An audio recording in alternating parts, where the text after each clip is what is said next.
귀하고 힘있는 찬양 감사드립니다. 우리 예수님이 죽음을 이기시고 승리하셨습니다. 아멘. 우리도 모두 세상을 나아가 승리하시는 우리 모두가 되었으면 좋겠습니다. 아멘. 오늘은 부활절 후 첫 번째 주일입니다. 계속 말씀하신 것처럼 부활 신앙으로 이제 기쁨의 50일을 보내며 우리는 이제 성령 강림 주일을 향해 나아가고 있습니다. 지난주에 저희 아동부에서는 이제 부활절을 맞아서 달걀 바구니 만드는 행동을 했습니다. 얼마나 재밌게 아이들이 신나게 작업을 했는지 이제 만들려고 하는데 어떤 아이가 이렇게 질문을 하는 거예요. 부활절에 근데 왜 계란 먹어요? 늘 부활절에 계란을 먹긴 했는데 왜 먹는지는 우리가 미처 설명을 못 해준 거예요. 그래서 이제 설명을 해 주었습니다. 알을 깨고 병아리가 새 생명을 얻는 것처럼 예수님이 무덤에서 일어나 살아나셔서 새 생명을 얻었다라는 것을 우리가 기념하기 위해서 상징적으로 먹는다 이렇게 알려주었어요. 근데 실제로 초기의 기독교인들은 어떻게 했을까요? 달걀에다가 예수님의 피를 상징하는 붉은색을 이렇게 계란에다가 물들여가지고 나누는 그런 풍습이 있었다고 해요. 그리고 중세 유럽에서는 우리가 이제 사순절 기간 동안 보통 금식하잖아요. 그래서 그때도 금식을 하니까 육류를 다 금식을 한 거예요. 그러니까 단백질을 아예 못 먹죠. 그러다가 이제 부활절이 되면서 그 금식이 깨졌잖아요. 그러면서 가장 처음으로 먹는 단백질이 이제 계란이 되는 거죠. 그래서 이제 달걀을 먹는 풍습이 이어졌는데 우리나라에는 외국인 선교사님들이 오셔서 그 풍습을 전해주면서 우리도 그렇게 지키게 되었습니다. 여튼 제가 그날 아이들이 질문을 하고 제가 대답을 해주면서 생각을 하건데 부활절에 계란을 먹는 것도 되게 중요한데 계란을 먹을 때마다 예수님의 부활을 생각하면 너무 좋겠다라는 생각이 들었어요. 왜냐하면 제가 재밌는 기사를 봤는데요.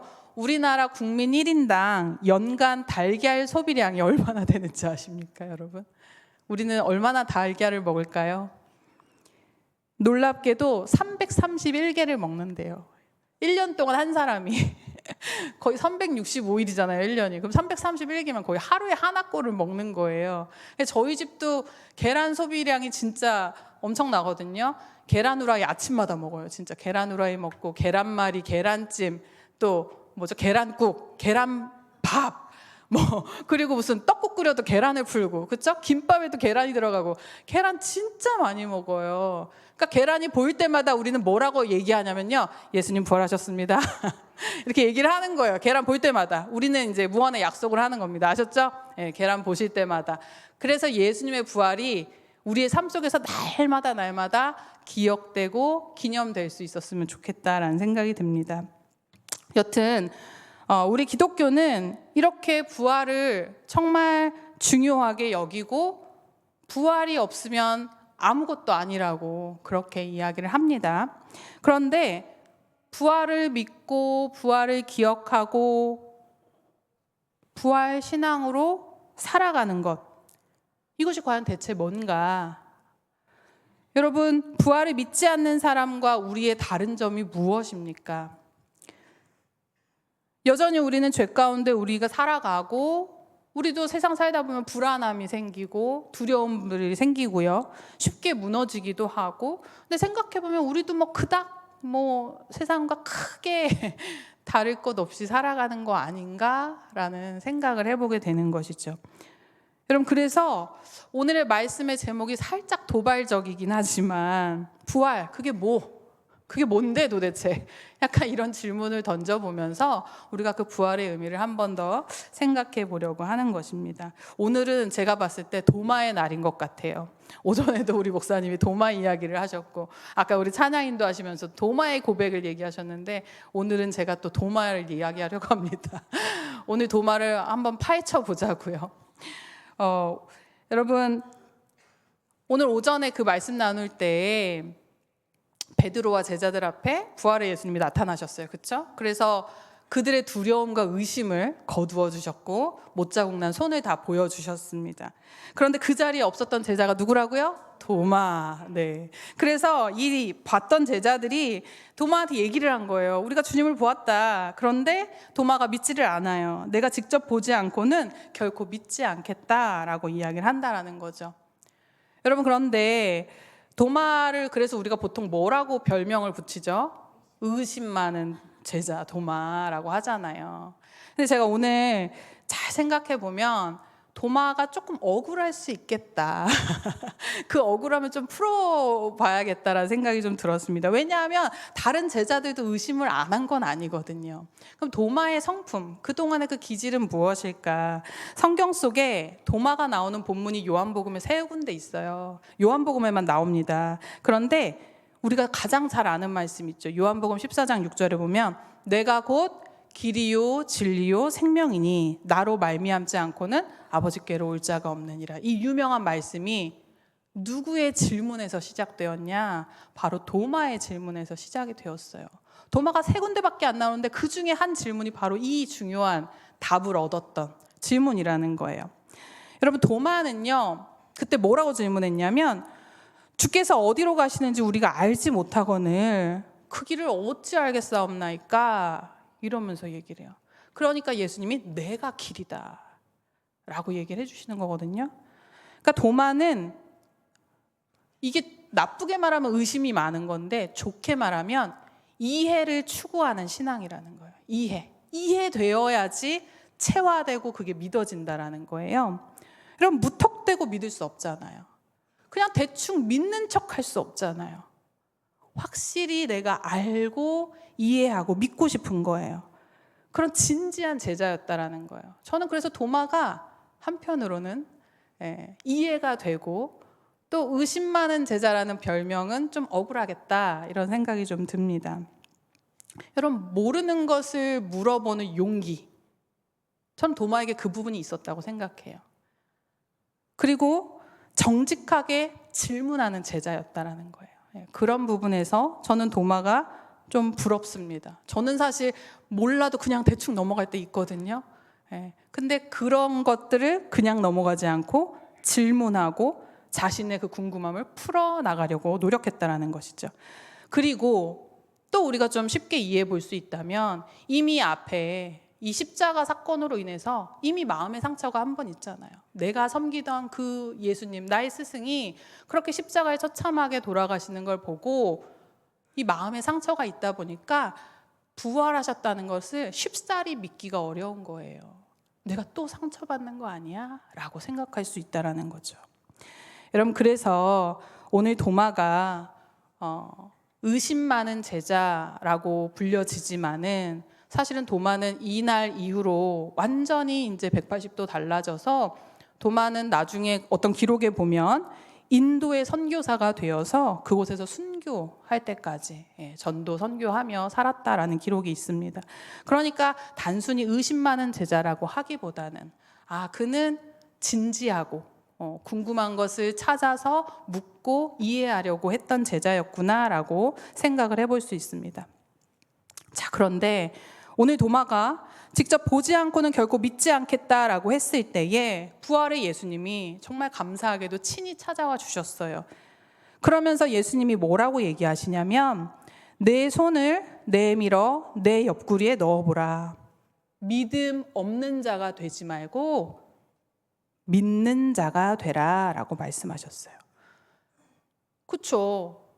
도마도 제자인데 그 중에 제외되지 않도록 그에게 찾아오셔가지고 그도 부활 신앙을 가질 수 있도록 예수님께서 친히 은혜를 내려주신 거예요. 근데 그때 아까 우리 권사님이 얘기하신 것처럼 놀라운 고백을 합니다. 뭐라고 고백을 합니까? 한번 우리 같이 한번 읽어보겠습니다.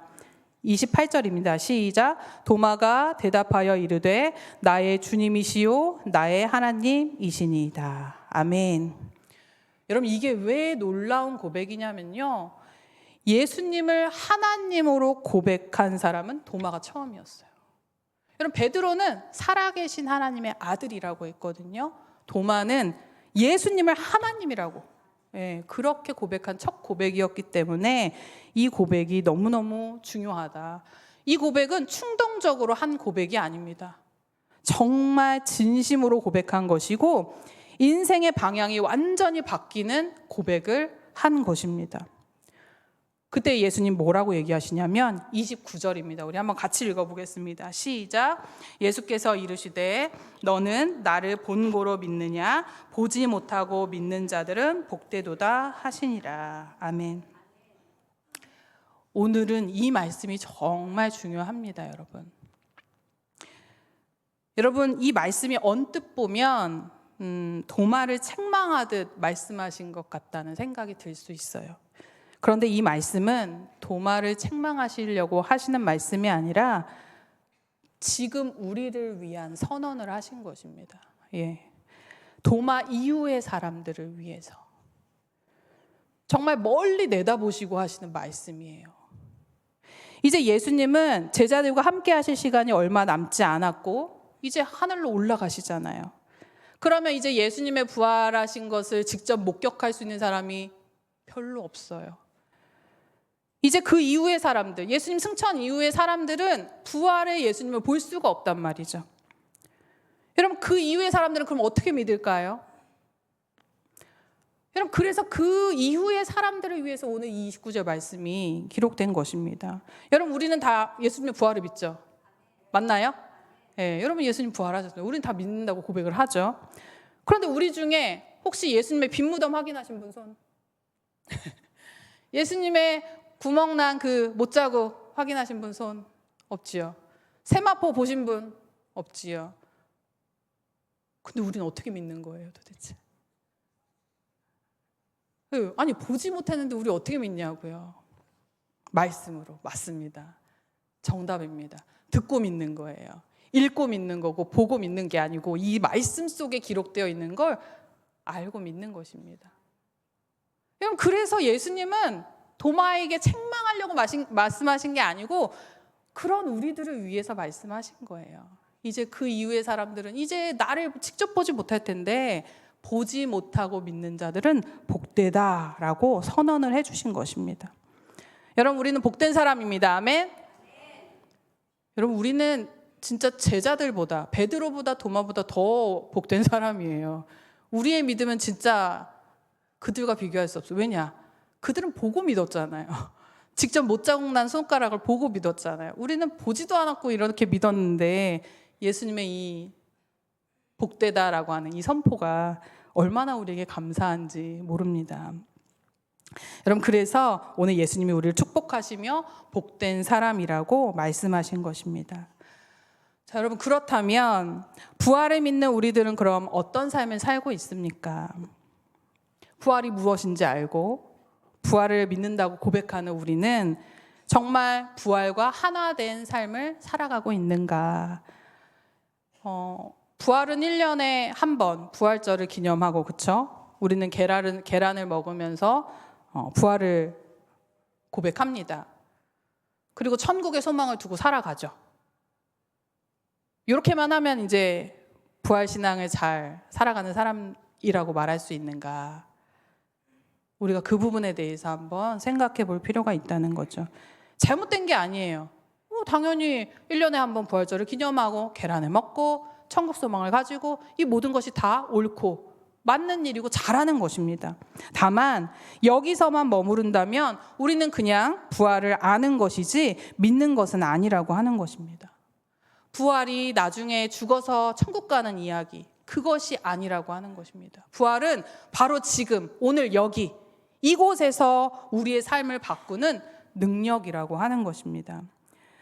여러분, 골로새서 3장 말씀이 있습니다. 우리 한번 같이 읽어보려고 합니다. 골로새서 3장 9절에서 10절 말씀을 우리 한번 말씀을 잘 곱씹어서 우리 한번 생각하면서 같이 읽어보도록 하겠습니다.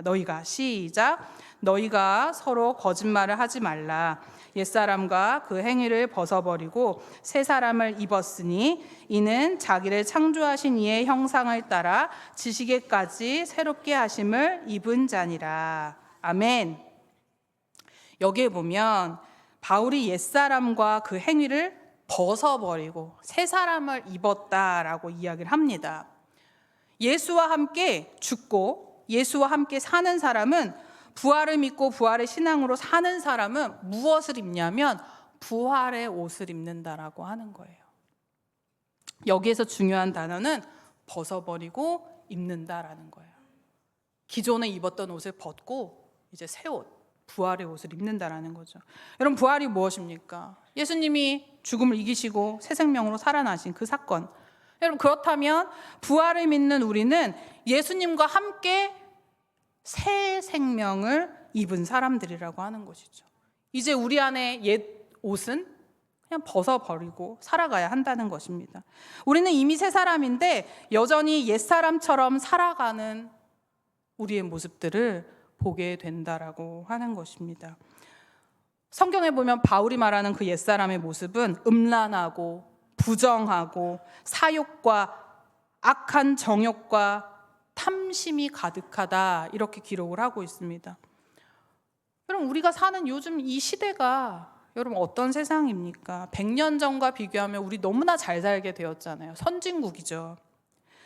먹을 것이 부족하지 않고 교육과 의료도 너무너무 발전해 있고 삶의 편리함은 뭐 옛날이랑 비교할 수 없을 정도로 너무너무 좋아졌습니다.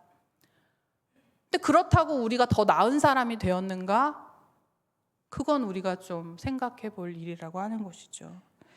배고픔이 큰 문제였을 때는 뭐 먹고 사는 것이 전부였지만 지금은 배고픔 대신에 우리 안에는 더 많은 욕심이 그득그득한 그런 우리를 보게 된다라고 하는 거예요. 더 많이 가지려고 하는 욕심, 더 인정받고 싶은 욕망, 더 자극적인 것을 이렇게 찾는 우리의 마음, 남들과 막 비교하고 경쟁하고 막 살아남으려고 바득바득 애쓰고.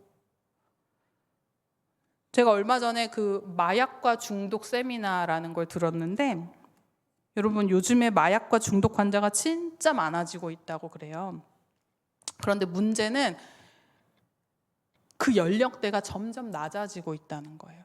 이제 청소년들 당연히 노출돼 있고 이제는 점점 초등학생들까지도. 요즘에 코로 뭐 흡입하는 무슨 에너지바 이런 게 있어요. 그래서 애들이 이제 그런 걸로 간접적인 마약을 이렇게 시작하게 되거든요. 그래서 학교에서 막 그런 거 하지 말라고 막 공문이 오고 그래요. 참 희한한 세상이 돼버렸는데 왜 이럴까? 통계를 보면 어떤 사람들이 마약과 중독에 빠지는지 아십니까?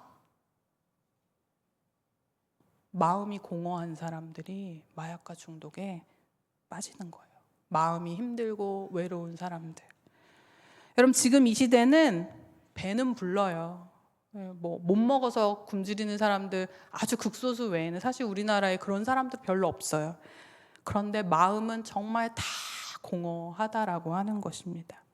이런 걸 보면 인간이 참 안타깝게도 부족할수록 하나님과 가까워지고 풍요로울수록 하나님과 멀어지는 이런 안타까운 현상들을 보게 됩니다.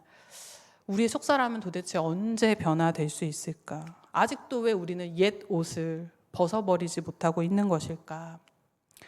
여러분, 아담과 하와가 에덴 동산을 살 때 원래 아무것도 안 입고 살았잖아요. 그렇죠? 옷이 필요 없었어요. 왜냐하면 완전한 존재였기 때문에. 그런데 선악과를 먹으며 죄를 짓게 되니까 그들이 가장 먼저 한 일이 무엇입니까? 부끄러움을 알게 되고 옷을 만들어 입었어요. 무화과 나뭇잎으로 가리기 시작하는 거예요. 인간이 무언가를 숨기려 한다, 가리려고 한다, 꾸미려고 한다. 그것은 우리가 인간 존재에 대한 우리가 생각을 한번 해봐야 되는데 왜 우리는 자꾸 입으려고 하고 가리려고 하고 숨기려고 하고 꾸미려고 할까? 뭐 감추고 싶은 게 있는 거죠. 완전하지 않은 존재라는 걸 이야기하고 있는 거거든요. 그래서 아담과 하와는 스스로 옷을 만들어 입고 하나님과 대면을 하게 돼요. 그런데 놀랍게도 하나님이 그때 어떻게 하시냐면 아담과 하와를 위해 가죽 옷을 입혀주신다라는 거예요. 무화과 나무 옷은 어떻습니까? 무화과 나뭇잎으로 만든 옷은. 그렇죠. 그거는 그때밖에 사용 못하는 거예요. 임시적이고 불안전하다는 거예요. 그러니까는 하나님이 아예 그냥 더 안전한 가죽 옷을 입혀주시면서 더 적합하고 유지할 수 있도록 도와주시는 거죠. 여러분, 그런데 여기에 중요한 점이 있어요. 가죽 옷이잖아요. 여기는 누군가의 희생이 있다라는 거예요. 가죽. 이게 호피였을까요? 양피였을까요? 네, 무슨 피였을까요? 이 가죽은 어린 양. 그렇죠. 여러분, 하나님께서 놀랍게도 이때 왜 가죽 옷을 입혀주셨냐? 장차 우리에게 입혀주실 옷이 무엇인지를 알려주시기 위함이라는 거예요. 바로 예수 그리스도의 옷입니다. 부활 생명의 옷입니다. 여러분, 그 옷을 우리에게 주셨어요. 아담과 하와에게 가죽 옷을 주신 것처럼 오늘 저와 여러분에게 부활 생명의 옷을 주셨어요. 새 옷을 선물 받았어요, 여러분. 아멘. 좋은 옷을 선물 받았어요. 여러분, 우리는 더 이상 무화과 잎으로 나를 가리고 숨기려고 애쓰지 않아도 됩니다. 하나님께서 입혀주시는 옷을 입기만 하면 되는 거예요. 부활을 믿는다는 게 뭐냐면 부활을 그냥 아는 것으로 끝나는 것이 아니라 그 부활을 입는 거예요. 입고 사는 것입니다. 부활의 옷은 교회에서만 입는 것이 아닙니다. 우리의 일상 속에서 매일매일 입고 살아가는 옷입니다. 오늘 아침에 옷을 골라 입으실 때 어떤 기준으로 선택하셨나요? 오늘은 날씨가 어떨까? 쌀쌀할까? 따뜻할까? 그래도 봄인데 좀 산뜻하게 입어야지. 뭐 이러면서 생각을 하시면서 옷을 골라 입으셨을 거예요. 여러분, 마찬가지로 우리의 삶 속에서도 이런 선택의 연속이에요. 근데 그때마다 우리가 무엇을 선택하는가? 믿음의 선택을 하며 사는 것입니다. 두려움이 아니라 믿음을 선택하고, 짜증과 분노가 아니라 가능하면 사랑과 온유를 선택하고, 그렇게 우리가 삶 속에서 부활을 살아내는 것입니다. 가정에서나 직장에서나 주변의 사람들을 대하는 우리 태도 속에서 부활의 옷을 입고 부활을 살아내는 것입니다. 아무리 좋은 옷이라도 옷장에만 걸려 있으면 소용이 없습니다. 제가 결혼을 할 때 저희 시어머니가 정말 좋은 코트 한 벌을 해주셨어요. 제가 정말 좋은 날 그 옷을 입었거든요. 그래서 제가 영남교회 처음 왔을 때 그때에도 그 코트를 입고 인사를 드렸던 기억이 나는데, 이제 살이 찌고 나서부터는 그 코트를 꺼내 입을 수가 없게 됐어요. 몇 년째 지금 옷장에 걸려만 있습니다. 이게 비싸서 버릴 수도 없어요. 언젠가는 살 빠지면 입겠지 하고 넣어두고 있는 것입니다. 여러분, 아무리 좋아도 우리가 옷장에 이렇게 그냥 걸어만 놓으면 소용이 없다라고 하는 것입니다. 여러분, 예수님께서 이렇게 부활하심으로 말미암아 우리에게 새 옷을 주셨어요. 하나님께서 우리에게 새 옷을 주셨어요. 그 옷이 무엇입니까? 부활의 옷입니다. 그런데 이 좋은 옷을 주셨는데 우린 맨날 항상 어딘가에 처박아 놔요. 입지를 않아요. 꺼내 입지를 않아요. 그냥 교회 올 때만 가끔, 교회를 나가는 순간 벗어버리고 다시 옛 옷을 입고, 그렇게 우리가 살아가고 있다라고 하는 것입니다. 제가 얼마 전에 읽은 책이 제목이 뭐였냐면 오무교회가 온다라는 거예요. 오무, 없을 무예요. 5가지가 없는 교회가 앞으로 온대요. 아니, 앞으로 오는 게 아니고 이미 오고 있어요. 그 5가지가 뭐냐면, 일단 교회에 십자가가 없어요. 그리고 새벽 예배가 없고요. 성경 공부 모임이 없고, 구역 모임이 없고, 아직 장로가 없어요. 이런 5개가 없는 교회가 있어요. 지금 계속 개척되고 있어요. 제 동기들도 어느 기성교회에 이렇게 담임으로 가는 그게 너무 어렵고 힘들다 보니까 개척을 했는데, 이런 형태로 개척을 하기 시작해요. 어떤 형태가 있는 것을 중요하게 생각하지 않고 모이는 거예요. 근데 이런 얘기 들으면 여러분 어떤 생각이 드세요? 교회에 십자가가 없다고? 아니, 새벽 예배가 없어? 그게 말이 돼?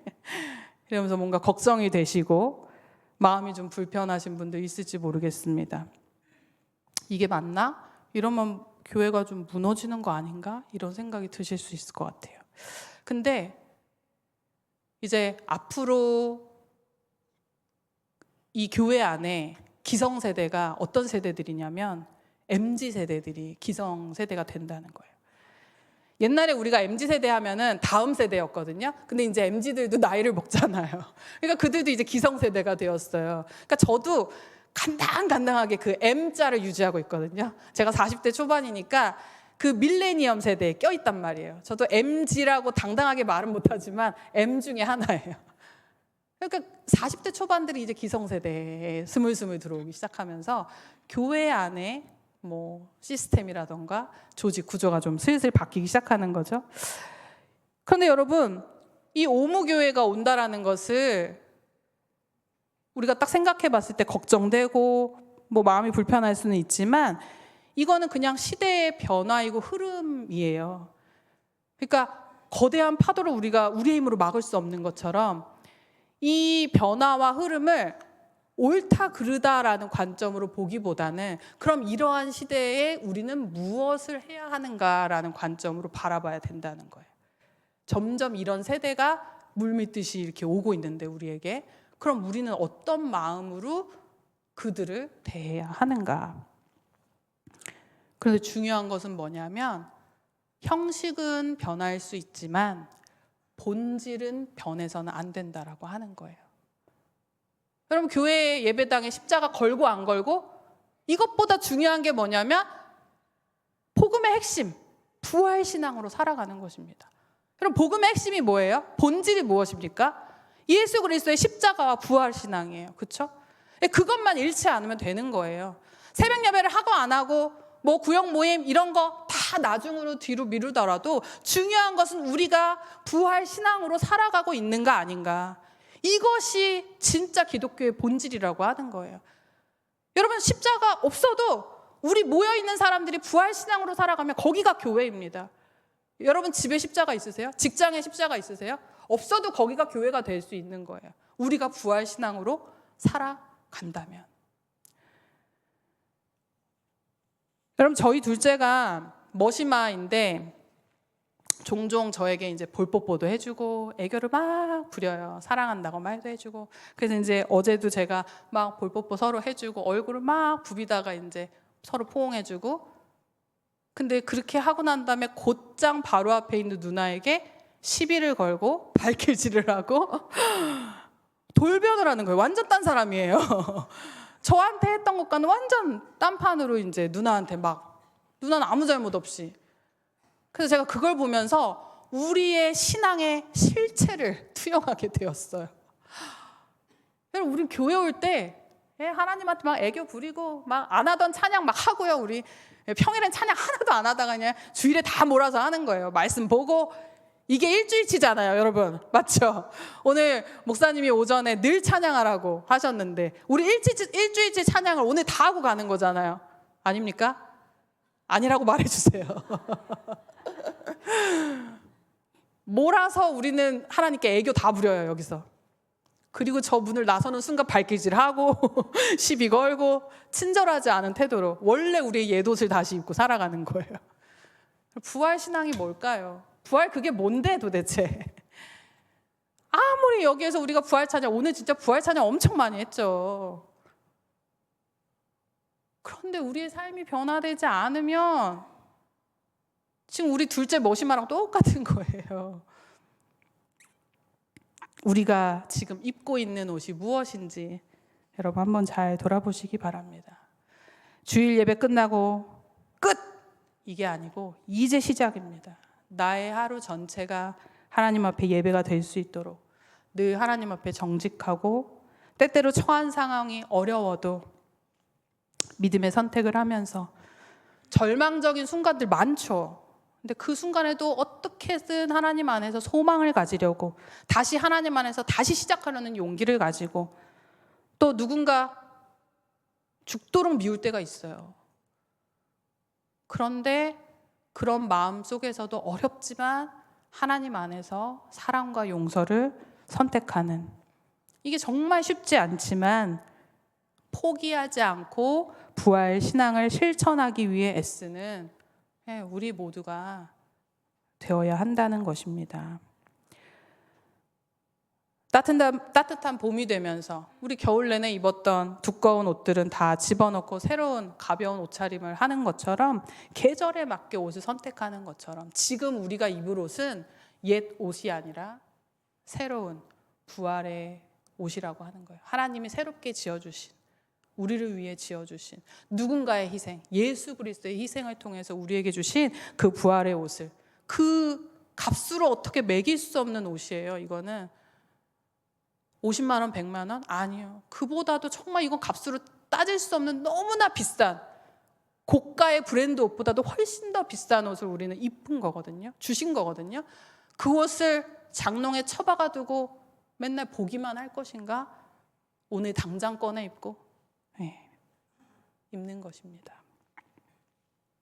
그래서 오늘 우리 도마의 고백으로 다시 돌아와서 우리 예수님을 뭐라고 고백하냐면 나의 주님, 나의 하나님이시오 라고 다시 한번 고백하고 우리 안에 모시고 그 믿음의 옷, 부활의 옷을 입고 사는 것, 그것이 진짜 부활의 신앙이라는 것을 우리 모두가 잘 기억하고, 저와 여러분 모두가 보지 않고도 믿은, 정말 복된 사람들이거든요. 우리 복된 사람들이에요.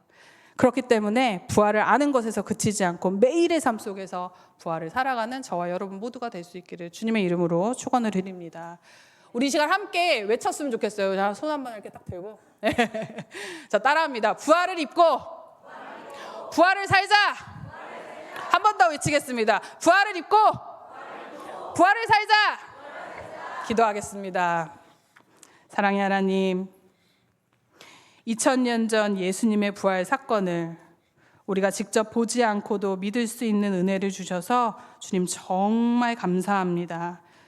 보지 않고 믿는 믿음을 칭찬해 주시고 복 주셔서 주님 감사드립니다. 오늘 말씀을 통해서 우리가 지금 어떤 옷을 입고 있는지 돌아볼 수 있도록 인도하여 주시옵소서. 부활을 믿는다고 하면서도 여전히 옛사람의 옷을 벗어버리지 못하고 있지는 않은지 돌아보게 하여 주시옵소서. 부활을 아는 것에 머물지 않게 하시고 삶으로 부활을 살아내는 저희들 다 되게 하여 주시옵소서. 우리가 오늘 큰 소리로 외친 것처럼 부활을 입고 부활을 살게 하여 주시옵소서. 그러나 때때로 우리가 이렇게 다짐하고 나아가지만 또 넘어지고 실패할 때도 있습니다. 노력해도 잘 안 되는 순간들도 있습니다. 주님, 그럴 때마다 낙심하지 않게 하시고 정죄감에 머물지 않게 하시고 다시 일어나서 주님 앞에 나아갈 수 있는 힘을 주시고 포기하지 않는 힘을 우리에게 허락하여 주시옵소서. 부활의 능력으로 용기와 믿음을 주시고 포기하지 않는 은혜를 부어 주시옵소서. 그리하여 부활을 드러내고 부활을 증거하며 부활을 살아가는 저희들 모두가 될 수 있도록 주여 함께하여 주시옵소서. 주님 주신 말씀 감사드리며 부활이요 생명이신 예수 그리스도의 이름으로 기도드립니다. 아멘.